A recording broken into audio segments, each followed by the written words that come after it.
What if the fall harvest you are hoping for does not really start in fall at all?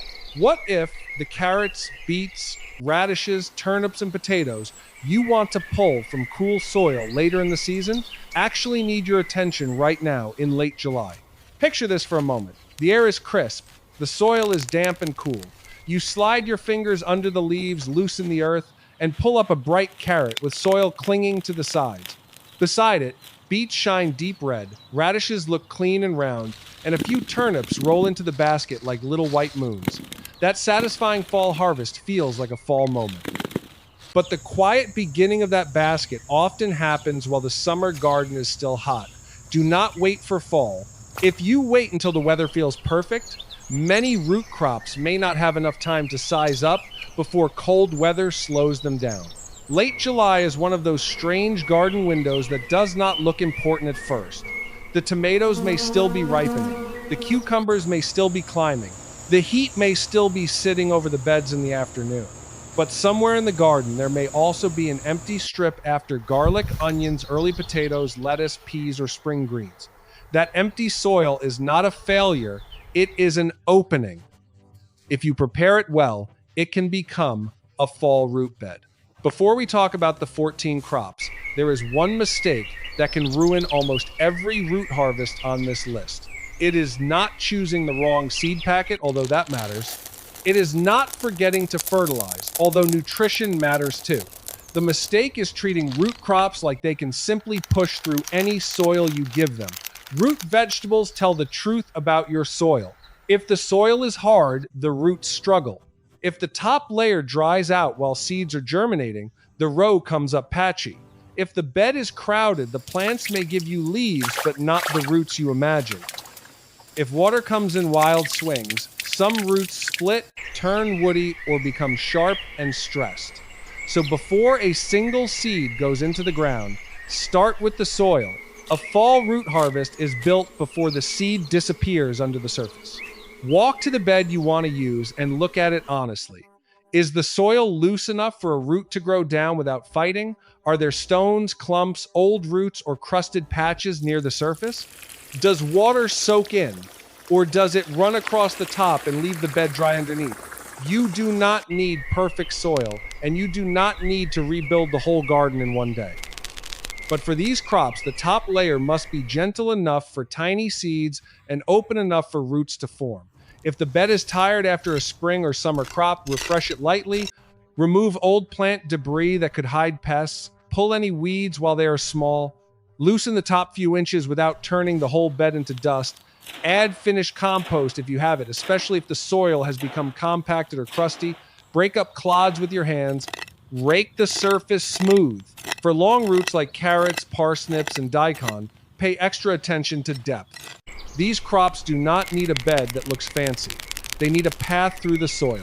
A crooked path often makes a crooked root. The crop you choose matters, but the soil you put it in may matter even more. Late July planting is not only about squeezing in one more crop, it is about matching the crop to the time left in your season. In the United States, late July means very different things depending on where you live. A gardener in a northern state may already be counting down to the first frost. A gardener in the south may still be dealing with intense heat and may have a much longer fall window. A gardener near the coast may have a mild season that gives cool crops more time. So do not copy a list blindly. Use this list as a menu, then choose what your garden can finish. The first thing to check is your average first frost date. You do not need to obsess over it because weather can always surprise you, but it gives you a starting point. Look at the days to maturity on the seed packet, then give yourself a little extra room because fall growth often slows as daylight gets shorter. If your first frost comes early, choose shorter season varieties and faster crops first. If your fall is long and mild, you can take more chances with slower roots. This one step can save you from planting something beautiful that simply runs out of time. The second rule is to choose the right way to start each crop. Many root crops prefer to be direct sown because the part you want to harvest is connected to that early root system. Carrots, parsnips, radishes, turnips, beets, daikon, and rutabagas are usually better started right where they will grow. Transplanting can disturb the root, slow the plant down, or lead to strange shapes. Some crops on this list, like scallions, onions, kohlrabi, and fennel, can be handled with more flexibility depending on your climate and how you start them. But whenever the root itself is the prize, direct sowing is usually the safer mindset. The third rule is water. In late July, the seed bed is often the most vulnerable part of the whole garden. A big established tomato plant can handle a little surface drying. A row of tiny carrot or parsnip seeds cannot. If the upper layer dries out during germination, the seeds may fail before you ever see a sprout. That is why a gentle, steady approach matters. Water before you sow if the bed is dry. Sow into evenly moist soil. After sowing, water lightly so you do not wash the seeds away. Then keep the surface from baking into a crust. A thin cover of fine compost, a light mulch after seedlings appear, or temporary shade during the hottest part of the day can make a real difference. The fourth rule is spacing. Many gardeners hate thinning. It feels wasteful to pull out healthy little seedlings. But with root crops, thinning is not waste. Thinning is how you turn leaves into roots. If every seedling fights for the same inch of soil, the harvest stays small. Beets may form clusters. Carrots may twist together. Radishes may make tops, but not round roots. Turnips can stall. Thin before the roots fight for space. You can use some thinnings as baby greens when appropriate, and you can sow a little less thickly next time. But do not skip the step just because the row looks full and pretty. One more thing matters before the list begins. Do not confuse a prepared bed with a perfect bed. Many gardeners delay planting because they think they need a brand new raised bed, imported soil, and a full redesign before they can start. You do not. A small strip that is loosened, watered, labeled, and protected from drying can be enough for a practical fall crop. Late July planting rewards action, but it rewards careful action. Spend your energy on the details that roots actually feel: texture, moisture, spacing, and time. This is also why a fall root garden does not have to be large. A few short rows can be more useful than a large bed planted in a hurry. One row of radishes can teach you about moisture. One row of beets can teach you about thinning. One row of carrots can teach you patience. One corner of scallions can keep giving kitchen flavor while the bigger roots are still growing. If you are new, choose 4 or 5 crops from this list instead of all 14. If you are experienced, use the full list as a way to fill different spaces with different levels of risk. When you hear each crop, listen for the decision it asks you to make. Radishes ask, can I harvest quickly and keep sowing small batches? Turnips ask, do I want greens, roots, or both? Beets ask, will I thin the clusters? Carrots ask, is my soil fine and moist enough for slow germination? Parsnips ask, do I really have enough time and patience? Daikon asks, is my soil deep enough? Rutabagas ask, can my season carry a slower, cool crop? Kohlrabi and fennel ask, can I keep growth steady as heat changes to cool? Onions, scallions, and garlic chives ask, what kind of onion family harvest do I actually want? Potatoes and sweet potatoes ask the biggest climate question of all, is there enough season left? That is the rhythm of a smart late July garden. Not panic, not guessing, not throwing seeds everywhere because the calendar feels urgent. Instead, you look at the bed, look at the weather ahead, look at the seed packet, and choose with intention. The result may not be a perfect magazine harvest, and it does not need to be. The goal is a real harvest that fits your soil, your season, and your kitchen. Now, once the bed is loose, moist, and ready, the first crop to consider is radishes. Radishes are the confidence crop of the fall root garden. They are quick, colorful, and satisfying, and they can make an empty strip of soil feel alive again. In late July, radishes are useful because they do not ask you to wait forever. They can be sown in small batches, just a short row at a time, so you are not buried in radishes all at once. They are also a good crop for testing whether your seed bed is staying moist. If radishes come up unevenly, it may be a sign that the surface is drying out too much. Radishes are fast, but that speed can fool you into making one of the easiest mistakes. People sow them thickly, forget them for a little too long, and then wonder why they became hot, pithy, cracked, or woody. The trick is to treat radishes as a quick rhythm, not a one-time event. Sow a small row, keep it evenly moist, thin early enough that each plant has room to make a round root. Harvest when they are still tender for the variety you planted. Then, if your season allows, sow another short row. A few small successions are usually better than one giant patch that all matures at once. Radishes also make a great teaching crop for new gardeners because they show problems quickly. If the weather is too hot and dry, they may become harsh. If the soil crusts over, germination suffers. If water comes unevenly, roots can split. If you leave them too long, quality drops. That may sound like a long list of warnings, but it is actually helpful. A radish row gives you feedback before the slower crops have had time to speak. If the radishes are struggling, adjust your watering, mulch, or shade before your carrots and beets. Pay the price. Next come turnips. Turnips are often underrated in home gardens because people imagine them as old-fashioned or plain, but in a fall garden they can be wonderfully useful. You can grow them for roots, greens, or both depending on the variety and the way you harvest.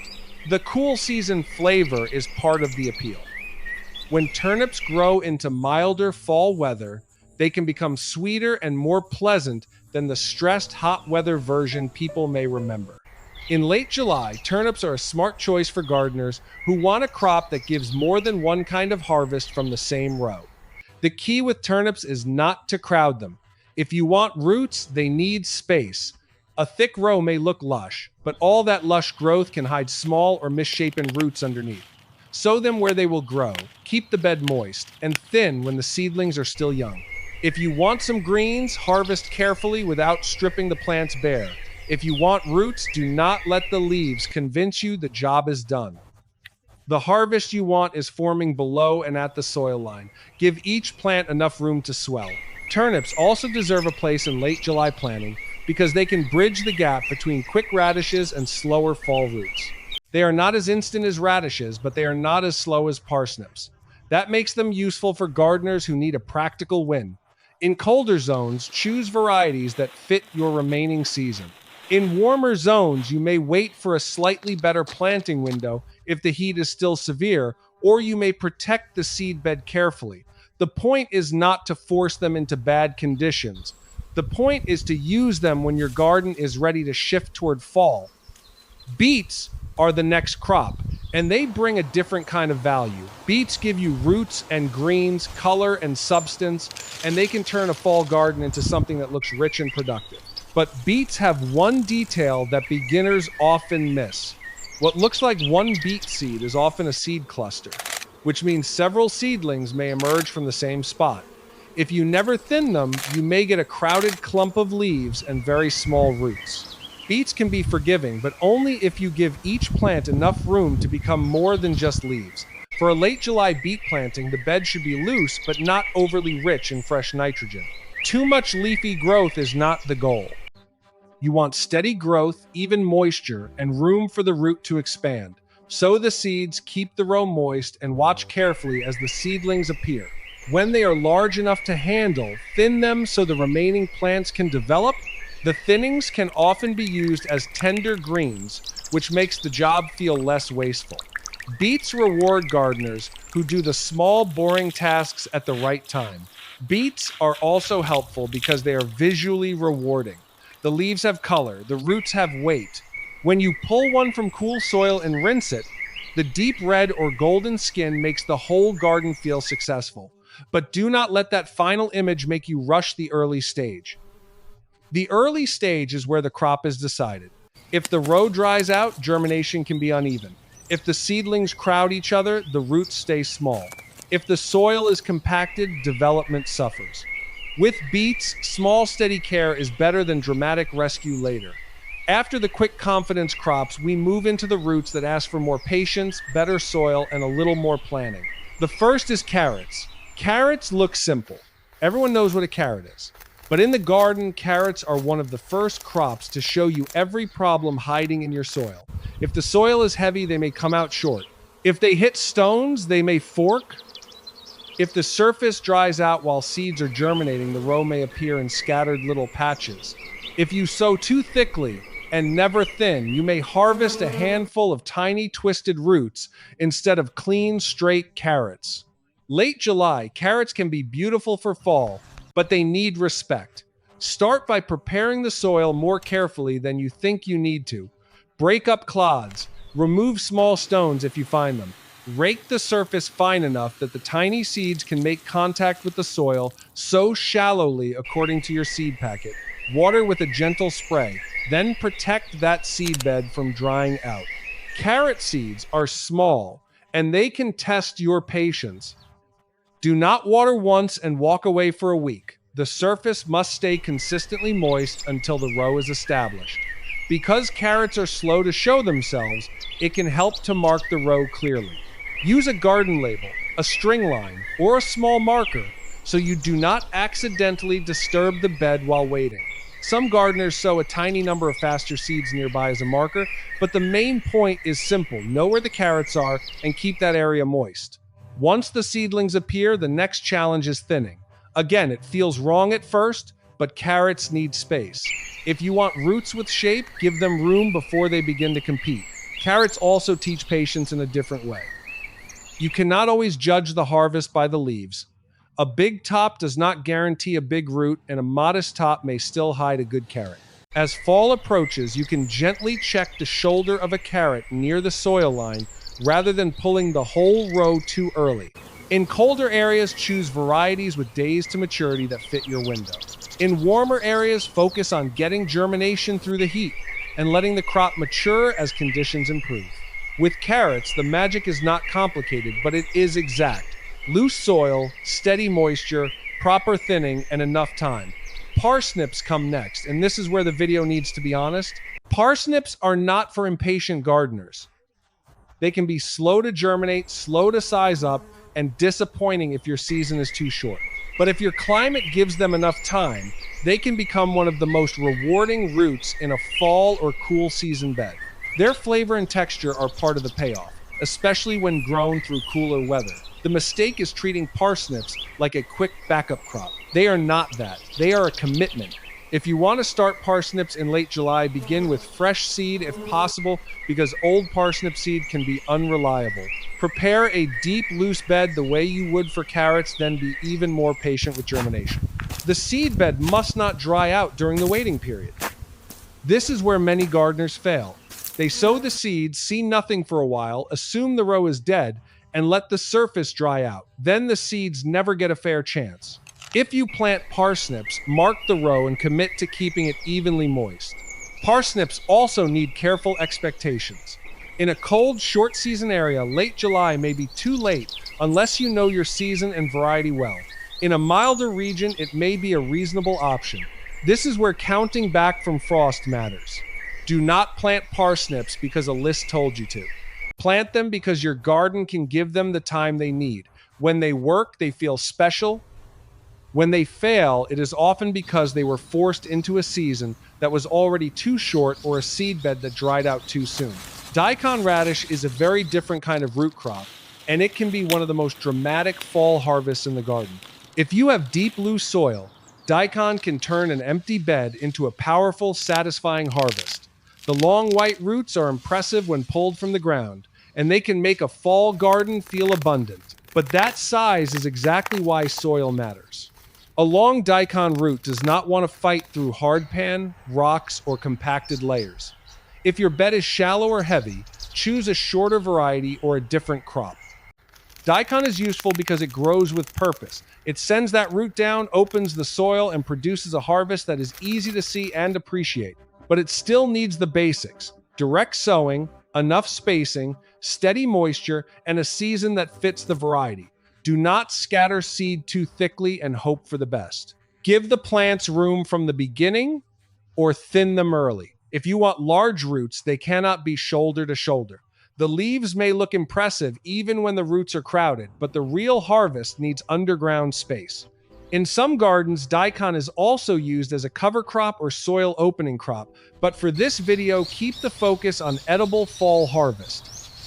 If your viewers want roots for the kitchen, they should choose a suitable edible variety, plant it at the right time, and harvest before the texture declines. In warm areas, timing may be adjusted so plants grow into cooler weather. In cold areas, the season may be tight. Again, the question is not, can someone somewhere plant daikon in late July? The useful question is, can my garden finish this crop before conditions shut it down? Rutabagas are another cool season root that deserve more attention than they usually get. They are related to turnips in the way many gardeners think about them, but they generally need more time and a little more patience. The payoff is a dense, hardy root that fits fall cooking beautifully. Late July can make sense in regions where there is enough time for them to develop into cool weather, but they are not the same as a quick radish. If your first frost comes early, read the seed packet carefully and choose your timing with care. The biggest mistake with rutabagas is treating them like an afterthought. They need a planned spot, not a forgotten corner. Give them loose, fertile, well-drained soil, keep the row moist, and thin them so the roots can size up. They also appreciate the move into cooler conditions, so the timing should help them grow out of the worst heat and into the milder part of the season. If planted too late in a short season garden, they may not reach the size you hoped for. If planted into heat without care, they may struggle early. The goal is steady growth, not stress. Rutabagas are a good reminder that late July planting is not about doing everything on the list. It is about choosing what your season can finish. For some gardeners, rutabagas will be a strong choice. For others, turnips will be the more practical option. That does not make either gardener wrong. It means they are reading their garden correctly. A successful fall garden is not the one with the longest list. It is the one where each crop has a real chance to become something worth harvesting. Now, not every satisfying fall harvest hides completely underground. Some crops swell at the soil line or grow as bulbs, stems, or shoots, and they can bring the same feeling of abundance to a fall garden. Kohlrabi is one of those crops. Technically, the round part you harvest is a swollen stem, not a true root. But in the garden, it gives a very similar satisfaction. You watch a small seedling become a round, crisp bulb sitting just above the soil, and when you cut it at the base, it feels like a little fall treasure. Kohlrabi can be a great late summer to fall crop because it appreciates cooler weather, but it does not like being neglected in heat. If you start it in late July, think about your climate. In a cooler region, you may direct, sow, or start carefully depending on your timing. In a hotter region, you may need to protect young plants or wait for a slightly cooler window. The key is steady growth. Kohlrabi that grows too slowly under stress can become tough or woody. Kohlrabi that grows evenly and is harvested at the right size can be crisp and sweet. The mistake with kohlrabi is waiting too long because you want it to become huge. Bigger is not always better. Many varieties are best when harvested at a moderate size, before the texture turns fibrous. So when you grow it, do not only admire the leaves. Watch the swollen stem. Keep the soil evenly moist. Give each plant room. Harvest when it is still tender for the variety you planted. This is a good crop for gardeners who want something a little different from the usual carrots and radishes, but still want a clear fall payoff. Bulb fennel is another crop that needs a careful introduction. Like kohlrabi, it is not a root vegetable in the strict sense. The white bulb is formed from the swollen leaf bases near the soil line. But for the gardener, it belongs in this conversation because it gives a beautiful, satisfying harvest close to the ground. The challenge is timing. Bulb fennel can be sensitive to stress, heat, and day length, and it is not the easiest crop for every region. If your late July is brutally hot, you may need to wait, shade, or choose your planting window carefully. When bulb fennel works, it is elegant. The feathery leaves rise above a clean white bulb, and the plant looks almost ornamental while still being edible, but do not sell it as effortless. For a fall crop, it needs steady moisture and a transition into cooler weather. It does not want to dry out repeatedly. It does not want to sit in poor compacted soil. It does not want to be forgotten until it bolts or becomes tough. In mild fall areas, it can be a beautiful addition. In short or extremely hot seasons, it may be a more advanced choice. The best way to talk about bulb fennel is with honesty. If you are a beginner and your season is short, start with radishes, turnips, beets, carrots, or scallions first. If you already have some experience and your fall is mild enough, fennel can be worth trying. That kind of honest guidance builds trust. Viewers do not need every crop to be perfect for every garden. They need help choosing wisely. Onions come next, and they require a different kind of thinking. When people hear onions, they may picture large storage bulbs, but onion success depends heavily on variety, day length, season, and local timing.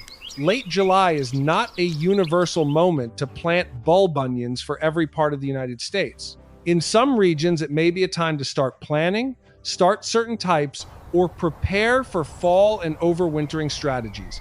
In other regions, it may not be the right window for full-size bulbs, so the safe and useful message is this: treat onions as a regional crop, not a one-size-fits-all crop.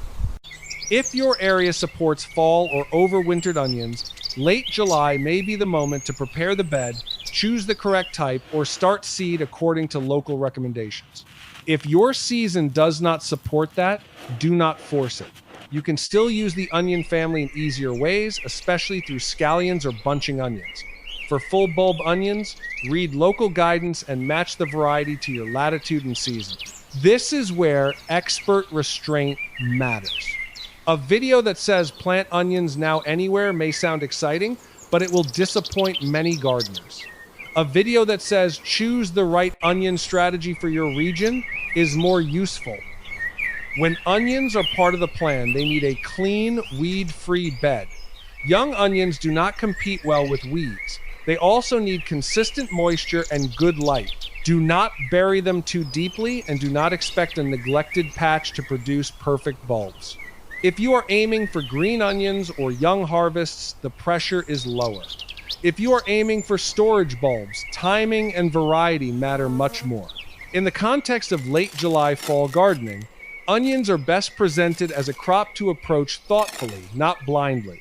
Scallions are the easier, friendlier member of the onion group for many home gardeners. If full onions feel too regional or too slow, scallions can still give you that fresh onion flavor without requiring the same level of commitment. They can be grown in rows, tucked into small spaces, or planted in containers.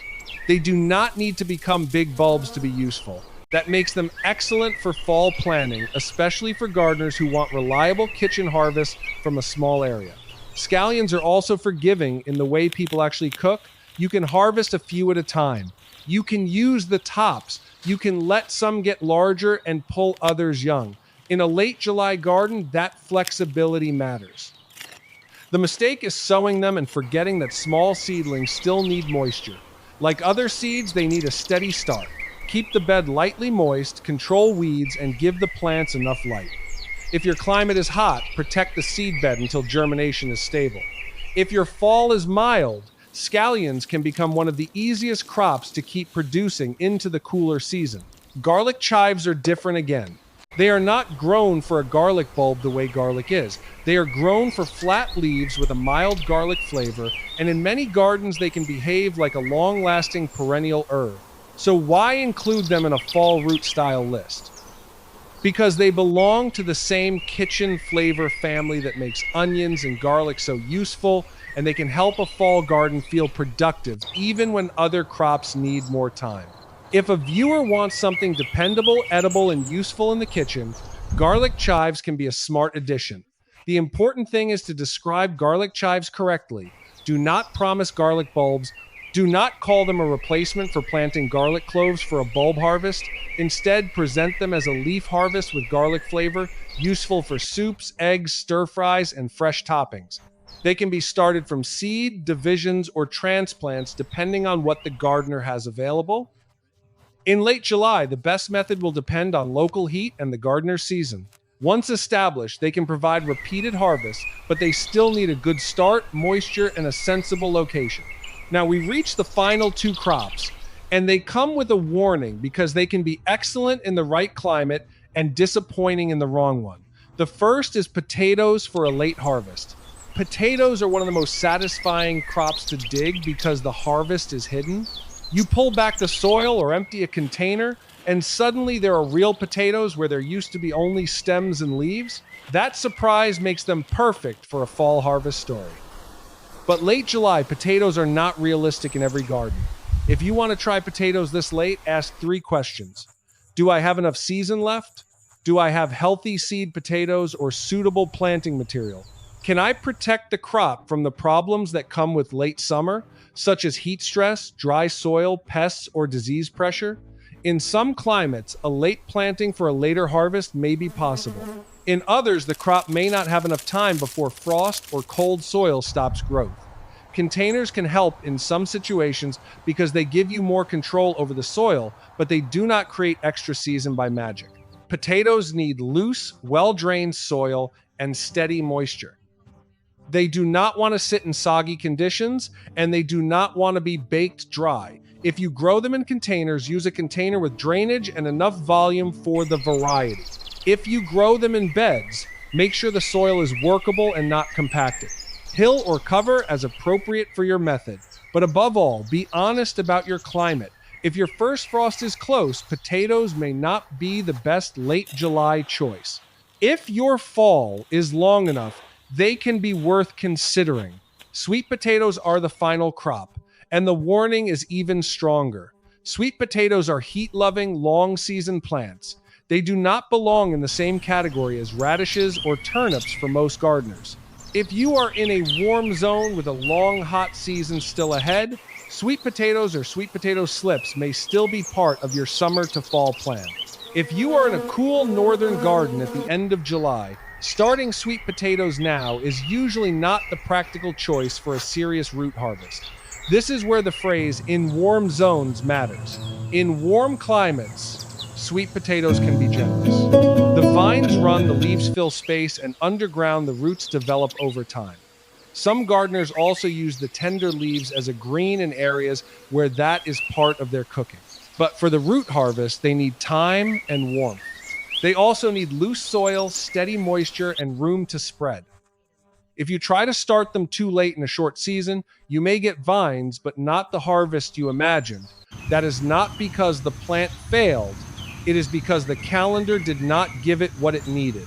So place sweet potatoes in the right mental category. They are not a quick fall root crop. They are a warm zone opportunity. If you have the climate, they can be wonderful. If you do not, choose something else from the list. A good gardener is not someone who plants everything. A good gardener is someone who understands the season and chooses the crops that can succeed there. Now that we have all 14 crops, bring the whole plan together. If your garden is in a colder zone and your first frost comes early, start with the faster and more reliable choices. Radishes, turnips, beets, scallions, and some kohlrabi varieties may give you a better chance than slow or long season crops.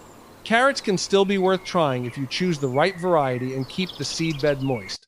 Parsnips, rutabagas, daikon, potatoes, and sweet potatoes need more careful timing. Do not let the excitement of a long list push you into planting crops your season cannot finish. If your garden is in a mild or warm zone, you may have more room to experiment. You might try daikon, bulb fennel, potatoes, or sweet potatoes if your season supports them. You may also be able to make multiple sowings of quick crops or delay certain cool season crops until the heat eases. But even in warm zones, the basics do not change. Seeds need moisture. Roots need loose soil. Plants need space.